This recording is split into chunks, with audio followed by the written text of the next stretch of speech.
नमस्कार विद्यार्थियों, मैं रतनलाल शास्त्री आपका अपने चैनल संस्कृत ज्ञान निधि में स्वागत करता हूं। विगत कक्षाओं में हमने माहेश्वर सूत्र का अध्ययन किया। इसके पश्चात हमने बाल मनोरमा में दी गई माहेश्वर सूत्रों से बनाई जाने वाली एक कारिका का अध्ययन किया, जिसके माध्यम से हम 44 प्रत्याहारों का निर्माण कैसे कैसे कर सकते हैं, उसके माध्यम से हम माहेश्वर सूत्रों से बनाने वाले प्रत्याहारों के बनाने पर किसी प्रकार का भ्रम संशय नहीं हो। कौन कौन से होते हैं वो 44 प्रत्याहार, ये सब समझने के लिए उस कारिका का हमने आपको विस्तृत अध्ययन करवाया, अध्यापन करवाया। आज की कक्षा में हम अध्ययन करने जा रहे हैं माहेश्वर सूत्रों के निर्माण की प्रक्रिया, अर्थात माहेश्वर सूत्रों के निर्माण की प्रक्रिया क्या रहेगी, किस प्रकार से हम माहेश्वर सूत्रों को याद कर सकेंगे, माहेश्वर सूत्रों को याद करना हमारे लिए कैसे सरलतम हो सकता है। उसके लिए आज की हमारी एक कक्षा होगी माहेश्वर सूत्र, जो कि हम पूर्व कक्षा में अध्ययन कर चुके हैं। माहेश्वर सूत्राणि तांडव नृत्य अनंतरम यद भगवत महेश स्वढकाम चतुर्दशवारम अवाद्यत तानि निर्गतानि छंदानि वर्णानि वा माहेश्वर सूत्राणि इति कथ्यन्ते। अर्थात तांडव नृत्य के बाद जब भगवान शिव ने अपने डमरू को 14 बार बजाया, तब उससे निकलने वाले सूत्रों को माहेश्वर सूत्र कहते हैं। इस प्रकार से हमने माहेश्वर सूत्रों की परिभाषा दी दी। ये माहेश्वर सूत्र 14 होते हैं, हम आपको लगातार बताते जा रहे हैं। ये होते हैं, प्रथम सूत्र है अयूण, दूसरा है रीदृक, तीसरा माहेश्वर सूत्र है एओंग, चौथा माहेश्वर सूत्र है अयौच, पांचवा माहेश्वर सूत्र है हैव्रत, छठा माहेश्वर सूत्र है लन, सातवां है यमंगणनम, आठवां है जभय, नवा है घड़दस,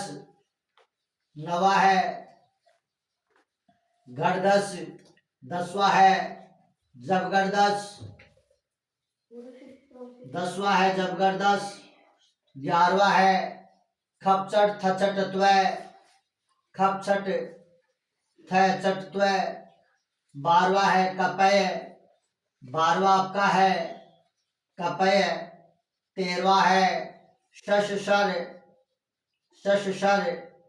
और 14वां माहेश्वर सूत्र है आपका हल। दोस्तों, ये आपके 14 माहेश्वर सूत्र, इनका निर्माण की प्रक्रिया को हम यह स्पष्ट करेंगे कि माहेश्वर सूत्र बने कैसे, इनकी निर्माण की प्रक्रिया क्या है, इसका हम सम्यक रूप से अध्ययन करेंगे।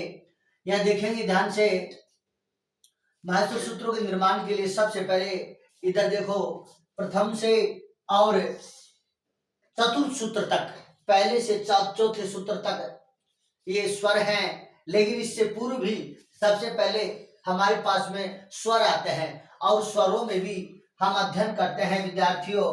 तो देखो, हमने जब अध्ययन किया तो सबसे पहले हमारे पास में स्वर आते हैं, और स्वर में भी क्या आते हैं, देखो स्वर में भी पहले प्रकार का जो स्वर होता है ह्रस्व या लघु स्वर आता है। ह्रस्व लघु या मूल स्वर कहते हैं, ह्रस्व लघु या मूल स्वर जिनको बोलते हैं, ये हमारे आते हैं। और हमने ये सीखा है ऐ उण, ये 4 जो स्वर है हमारे ह्रस्व या लघु मूल स्वर है, ये सबसे पहले आएंगे। इसके बाद में हमारे दूसरे प्रकार के जो स्वर है वो दीर्घ स्वर है, दीर्घ स्वर जिनको कि गुरु स्वर भी बोलते हैं। ये कौन से हैं विद्यार्थियों? ये हैं आपके ए आई ए ए यू री ली, ये होते हैं हमारे ए यू री और ली। और दीर्घ स्वर होते हैं ए ओ आई औ, ये हमारे दीर्घ स्वर होते हैं। इसके बाद में हमारे व्यंजन आते हैं। इसके बाद में हमारे व्यंजन आते हैं। व्यंजनों में वर्ग का प्रथम वर्ण हम जो जिस प्रकार से सीखते हैं, वर्ग का प्रथम वर्ण, वर्ग का प्रथम वर्ण, वर्ग का प्रथम वर्ण, वर्ग का द्वितीय वर्ण, वर्ग का द्वितीय वर्ण, वर्ग का तृतीय वर्ण, वर्ग का तृतीय वर्ण, वर्ग का चतुर्थ वर्ण, वर्ग का चतुर्थ वर्ण, ये हम इस प्रकार से सीखते हैं। वर्ग का द्वितीय तृतीय वर्ण, वर्ग का द्वितीय वर्ण, वर्ग का तृतीय वर्ण, वर्ग का द्वितीय वर्ण, वर्ग का तृतीय वर्ण, वर्ग का चतुर्थ वर्ण, वर्ग का चतुर्थ वर्ण, वर्ग का चतुर्थ वर्ण और वर्ग का पंचम वर्ण। इधर देखो द्वितीय तृतीय को सीधा कर लिख देते थोड़ा सा। द्वितीय वर्ण, तृतीय वर्ण, वर्ग का चतुर्थ वर्ण, वर्ग का पंचम वर्ण, वर्ग का पंचम वर्ण। इसके बाद में अंतस्थ, इसके बाद में अंतस्थ, इसके बाद में आते हैं आपके अंतस्थ और फिर उसके बाद में आते हैं उसमें। इस प्रकार से हमारी वर्णमाला का क्रम रहता है। ये हमने सीख रखा है विद्यार्थियों। हम छोटी कक्षाओं में इनको सीख लेते हैं कि हमारी ये वर्णमाला का क्रम इस प्रकार से रहता है। लेकिन ये माहेश्वर सूत्रों के निर्माण की प्रक्रिया में कुछ थोड़ा विशेष प्रकार का अंतर है। माहेश्वर सूत्रों का निर्माण एक मनोवैज्ञानिक तरीके से किया गया है। देखो ये कैसे होता है हमारा। सबसे पहले माहेश्वर सूत्र निर्माण प्रक्रिया, आज का हमारा एक महत्वपूर्ण सूत्र होगा, शीर्षक होगा माहेश्वर सूत्र निर्माण प्रक्रिया। माहेश्वर सूत्र, माहेश्वर सूत्र निर्माण प्रक्रिया, माहेश्वर सूत्र निर्माण प्रक्रिया, माहेश्वर सूत्र निर्माण प्रक्रिया। माहेश्वर सूत्रों के निर्माण की प्रक्रिया को आज हम स्पष्ट प्रकार से अध्ययन करेंगे। माहेश्वर सूत्र निर्माण प्रक्रिया में देखो सबसे पहले नंबर पर सबसे प्रथम में हमारे मूल स्वर आएंगे। सबसे प्रथम मूल स्वर, सबसे प्रथम मूल स्वर जिनको लघु स्वर भी बोलते हैं, मूल, लघु या ह्रस्व स्वर, ये इनके नाम होते हैं। तो हमारे मूल या लघु स्वर, मूल, लघु या ह्रस्व स्वर जिनको हम ह्रस्व स्वर भी बोलते हैं, मूल, लघु, ये ए ई उ री ली। सूत्र संख्या 1 से 2 लघु स्वर कौन कौन से हैं? ए ई उ री और ली, ये हमारे मूल स्वर है। मूल, लघु स्वर या ह्रस्व स्वर, ये हमारे ए ई उ री ली, ये कहाँ कहाँ है? देखो ये है सूत्र संख्या 1 व 2 में। सूत्र संख्या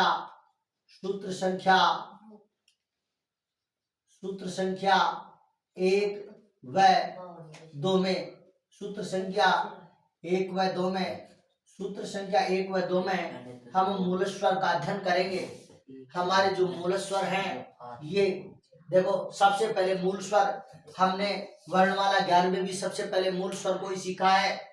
इसके बाद में दूसरे नंबर की बारी आती है दीर्घ स्वर की। दीर्घ स्वर जिनको हम गुरु स्वर या संधि स्वर भी कहते हैं।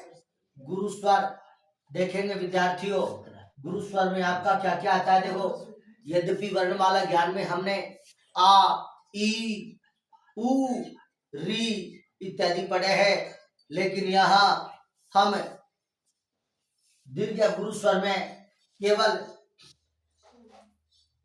ए, ओ, आई, औ का अध्ययन करेंगे। ये दीर्घ स्वर है। ये दीर्घ स्वर सूत्र संख्या 3 व 4 में है, सूत्र संख्या 3 व 4 में है। इस प्रकार से हम इनको याद रख सकते हैं। सूत्र संख्या 3 व 4 में, सूत्र संख्या 3 व 4 में हम दीर्घ स्वरों का माहेश्वर सूत्रों के माध्यम से ज्ञान प्राप्त करते हैं। तो ये हम सीख सकते हैं कैसे बनेंगे माहेश्वर सूत्र। इसके लिए हम ये जान सकते हैं, सबसे पहले हर्ष स्वर आता है, लघु स्वर आता है, तो इसमें भी वही उसी प्रकार से पहले लघु स्वर आएगा, लघु स्वर पहले और दूसरे में आएगा। इस प्रकार हम याद रख सकते हैं। दूसरे नंबर पर दीर्घ स्वर हम पढ़ते आए हैं प्रारंभ से ही, तो इसमें भी वही तरीका है कि दीर्घ स्वर सूत्र संख्या 3 व 4 में, सूत्र संख्या 3 व 4 में दीर्घ स्वर है ए ओ आई औ। ये जो अंत में वर्ण है ये हलंत वाले वर्ण है, ये ग्रहण नहीं किए जाते हैं, ये केवल प्रत्याहार बनाने के निमित्त ही होते हैं, प्रत्याहार बनाने का साधन मात्र है। जो माहेश्वर सूत्रों में जो अंतिम हलंत वर्ण आते हैं, अंतिम ईत्संज्ञक वर्ण आते हैं, वो मात्र प्रत्याहार निर्माण के लिए होते हैं। प्रत्याहार के निर्माण के लिए ही इन हलंत वर्णों का यहाँ माहेश्वर सूत्रों में प्रयोग किया गया है। तीसरे प्रकार का हम स्वरों के बाद में हम व्यंजन पढ़ते हैं, लेकिन ये पहले हमने स्वर पढ़ लिया, पहले हमने स्वर पढ़ लिया, स्वर के बाद में हम व्यंजन पढ़ते हैं, स्वर के बाद में हम व्यंजन पढ़ते हैं। अभी व्यंजन हम देखेंगे विद्यार्थियों, हमने व्यंजन में ऐसा पढ़ा था, वर्ग का पहला वर्ण, वर्ग का पहला अक्षर हम पढ़ते आए हैं, क ख ग ग ng च छ ज ज, हम इस तरीके से पढ़ते हैं पहले पूरे पांचवे। लेकिन यहाँ सारे वर्णों को एक साथ लिया जाएगा, अर्थात विपरीत क्रम में थोड़ा सा। कैसे? पहले वर्ग के पंचम वर्ण, प्रत्येक वर्ग के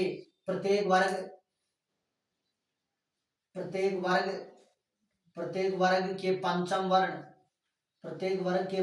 वर्ण, प्रत्येक वर्ग अर्थात पंचम वर्ण, 5 वर्ग होते हैं, कहते कहते पे, पांचों का ही वर्ग होता है, उनका 5वां वर्ण लिया जाएगा। 5वां वर्ण क्या है विद्यार्थियों? हम देख सकते हैं यमंगणन, यमंगणनम जो आपका सूत्र है ये 5वें को दर्शाता है। यमंग अण और न, य मैं अंग न और न अलग अलग करके हम लिख देंगे इनको। य मैं अंग अण और न, ये 5 हो गए विद्यार्थियों। तो ये आपके सूत्र संख्या 7 में है। अरे हाँ, इसके बाद में व्यंजनों में सबसे पहले प्रत्येक वर्ग का पहले यहाँ अंतस्थ वर्णों का स्थान दिया गया है। क्षम्यताम, यहाँ इसके बाद में स्वरों के बाद में अंतस्थ वर्णों को स्थान दिया गया है, क्योंकि अंतस्थ वर्णों को य व रैल को अर्धस्वर भी बोलते हैं। इसके बाद में इसके बाद अंतस्थ व्यंजनों को स्थान दिया गया है, इनको अर्धस्वर भी बोलते हैं, अर्धस्वर भी कहते हैं।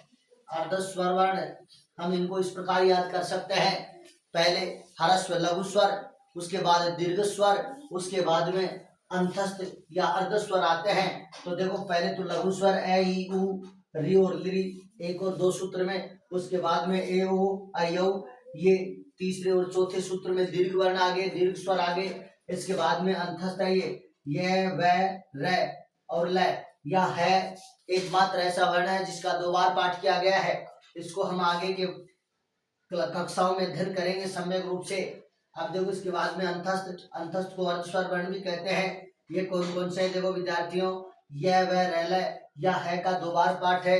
यह है यद्यपि अंतस्थ में नहीं है, लेकिन इसकी यहाँ गिनती की जाती है, तो यहाँ लिख देंगे हम। इसके बाद में अध्ययन करते हैं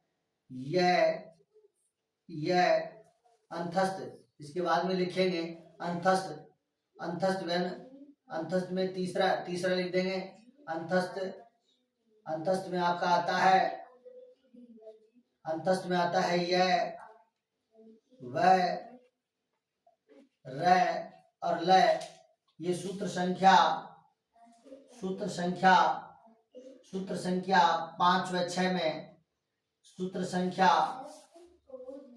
5 व 6 में, सूत्र संख्या 5 व 6 में आपके अंतस्थ वर्णों को शामिल किया जाता है। इसके बाद में चौथे प्रकार की इसमें ये एक निर्माण की पद प्रक्रिया है। चौथी प्रक्रिया सिद्धि समझो, प्रक्रिया समझो, सोपान समझो, प्रक्रिया निर्माण प्रक्रिया या सोपान, सोपान भी कह सकते हैं। निम्न सोपानों से गुजरना होगा। चतुर्थ सोपान में क्या है देखो, चतुर्थ सोपान में है आपके व्यंजन। अब चतुर्थ सोपान में आपके व्यंजन आते हैं। व्यंजन व्यंजन व्यंजन में देखो विद्यार्थी, यहाँ सभी वर्गों को विपरीत क्रम में स्थान दिया गया है। सबसे पहले सभी वर्गों के पंचम वर्ण, सभी वर्गों के पंचम वर्ण, सभी वर्गों के पंचम वर्ण, सभी वर्गों के पंचम वर्ण कौन कौन से होते हैं देखो, सातवें सूत्र में य, मैं, ग, ण और न, ये सभी वर्गों के पंचम वर्ण हैं। ये सूत्र संख्या 7 में है। सूत्र संख्या 7 में है। सूत्र संख्या 7, सूत्र संख्या 7 में, ये आपके सूत्र संख्या 7 में है विद्यार्थियों। सूत्र संख्या 7 में इसका अध्ययन किया गया है। इसके बाद में 5वां है सभी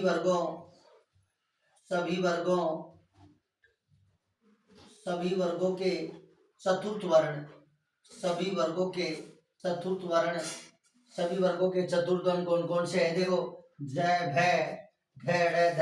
अंतिम हलंत वर्ण को हम ग्रहण नहीं करेंगे, ध्यान दें। इसमें क्या होता है, जय, भय, यह को ग्रहण नहीं करेंगे। उसके बाद में घ, ढ, ध, श, हलंत वर्ण को ग्रहण नहीं करेंगे। ये पांचों हमारे चतुर्थ वर्ण हो गए। ये सूत्र संख्या 8 व 9 में, सूत्र संख्या 8 व 9 में इनका अध्ययन किया जाता है। सूत्र संख्या 8 व 9 में। इसके बाद में विद्यार्थियों हम पढ़ेंगे छठा सोपान, इसका रहेगा सभी वर्गों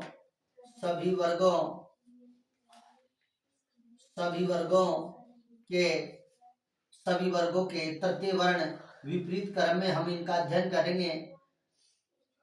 विपरीत क्रम में इनका एक सोपान है निर्माण प्रक्रिया का।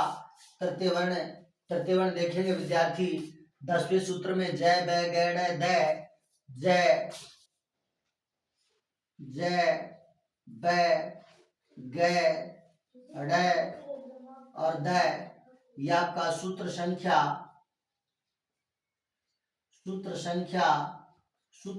10 में, सूत्र संख्या 10 में हम इसका अध्ययन करते हैं। आपका 7वां सोपान रहेगा सभी वर्गों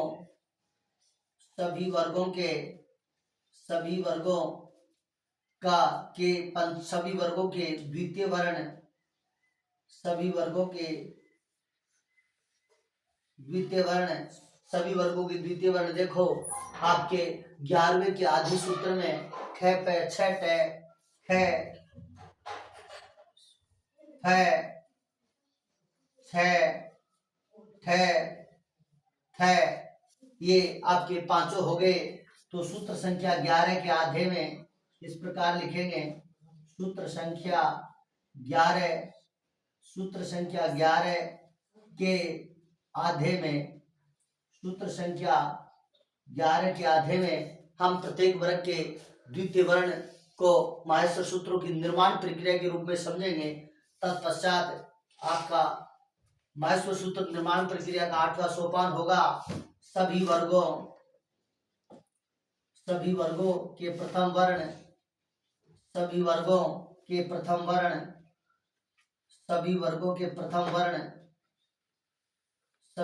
के प्रथम वर्ण। इसके आधे सूत्र से प्रारंभ करके 12वें सूत्र तक सभी वर्गों के प्रथम वर्ण आ जाते हैं। आधे सूत्र में जैसे थ के बाद में च, ट, त, फिर 12वें सूत्र में आपका क और प। तो हम लिख सकते हैं सूत्र संख्या 11 के आधे से 11 के आधे से 11 के आधे से 12 तक, 12 तक, 11 के आधे से 12 तक प्रथम वर्ण हमारा यहाँ इस निर्माण प्रक्रिया में शामिल हो जाता है। तत्पश्चात आपका ये नवा सोपान होगा। नवा सोपान है ऊष्म वर्ण। ऊष्म वर्ण, इसके बाद में ऊष्म व्यंजन या ऊष्म वर्ण, ऊष्म व्यंजन, ऊष्म व्यंजन है आपका श, श, श है, श, श, श है। इस प्रकार से ये आपका सूत्र संख्या 13 व 14 में सूत्र संख्या 13 व 14 में आप ऊष्म व्यंजन के निर्माण की प्रक्रिया को समझ सकते हैं। माहेश्वर सूत्रों में अब हम एक नोट लिख सकते हैं विद्यार्थियों। नोट क्या लिखेंगे? है वर्ण ऐसा है जिसका 2 बार पाठ किया गया है। माहेश्वर सूत्रों में मात्र है वर्ण का 2 बार पाठ किया गया है। माहेश्वर सूत्रों में नोट संख्या 1 रहेगा। ये आपका नोट संख्या 1 माहेश्वर सूत्रों में, माहेश्वर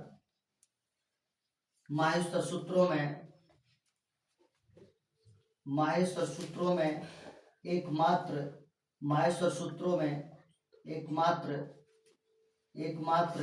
है वर्ण है, एकमात्र है वर्ण का 2 बार पाठ किया गया है। है वर्ण का 2 बार पाठ किया गया है। 2 बार पाठ किया गया है, अर्थात है वर्ण 2 बार पढ़ने में माहेश्वर सूत्रों में आया है। है वर्ण का प्रयोग माहेश्वर सूत्रों में 2 बार किया है, 2 स्थानों पर किया गया है। हम इसको समझ सकते हैं। तत्पश्चात दूसरा नोट संख्या 2। अब यहाँ भी ये ध्यान देंगे विद्यार्थियों कि इत संज्ञक वर्ण, हलंत वर्ण भी अणय का भी 2 बार पाठ किया गया है। एक दूसरा अन्यथा और किसी भी वर्ण का यहाँ 2 बार प्रयोग नहीं हुआ है, तो ये भी कर सकते हैं। माहेश्वर सूत्रों में इत संज्ञक वर्ण अणय का भी 2 बार पाठ किया गया है। माहेश्वर सूत्रों में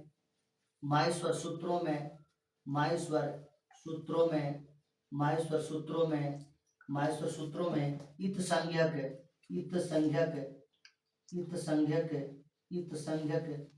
वर्ण अणय का भी 2 बार पाठ किया गया है। अणय का भी 2 बार पाठ किया गया है। 2 बार पाठ किया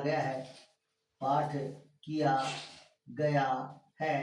सूत्र संख्या पहला अणय आपके सूत्र संख्या 1 में और दूसरा सूत्र संख्या 6 में इस प्रकार से 2 बार पाठ किया गया है।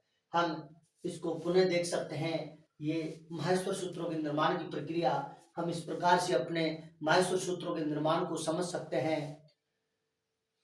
किसी को भी माहेश्वर सूत्रों की याद में काठिन्यता नहीं रहेगी।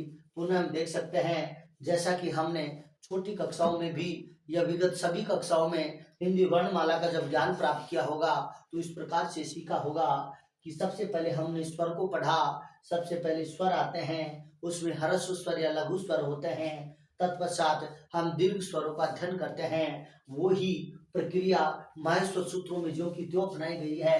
अर्थात पहले सोपान में मूल स्वर या लघु स्वर होते हैं जो कि सूत्र संख्या 1 व 2 में स्पष्ट किए गए हैं। इसके बाद दूसरे सोपान के रूप में दीर्घ स्वर या गुरु स्वर को ही लिया गया है। इनमें ए ओ ऐ ओ को ही शामिल किया गया है जो कि आपकी सूत्र संख्या 3 व 4 में स्पष्ट किए गए हैं। इसके बाद में हम स्वरों के बाद में व्यंजनों को पढ़ते हैं। यह व्यंजनों का क्रम आता है।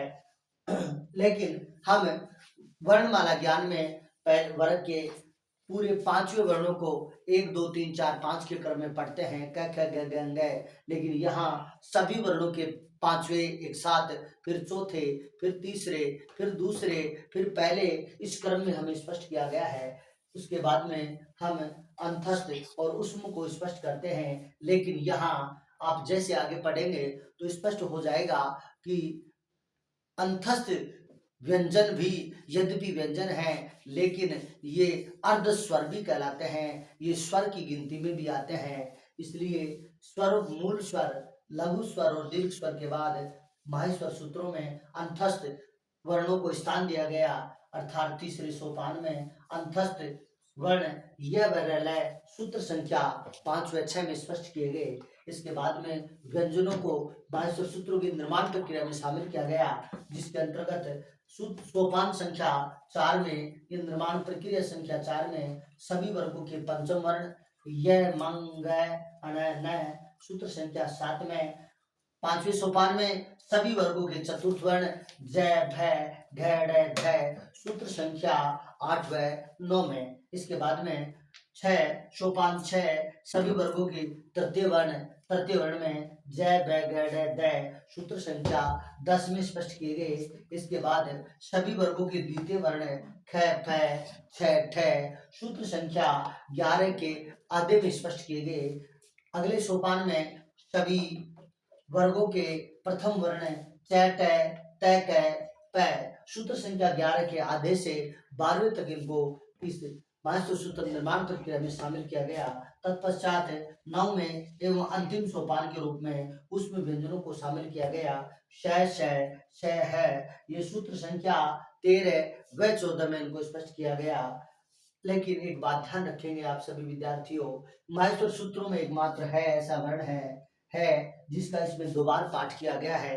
ये 2 बार आया है, सूत्र संख्या आपके 5 में और सूत्र संख्या 14 में। ये 2 स्थानों पर, 2 जगह पर है का 2 बार पाठ किया गया है। लेकिन ये तो मूल वर्ण था, लेकिन इत्संज्ञक वर्ण का भी माहेश्वर सूत्रों में 2 बार पाठ किया गया है। ये इत्संज्ञक वर्ण एक तो अण अयुण में अण, प्रथम सूत्र का जो अण है एक इत्संज्ञक वर्ण ये हुआ। एक आपका छठे सूत्र का इत्संज्ञक वर्ण लन का इत्संज्ञक वर्ण। इस प्रकार से माहेश्वर सूत्रों में है का 2 बार पाठ किया गया, एक इत्संज्ञक वर्ण अण का 2 बार पाठ किया गया है।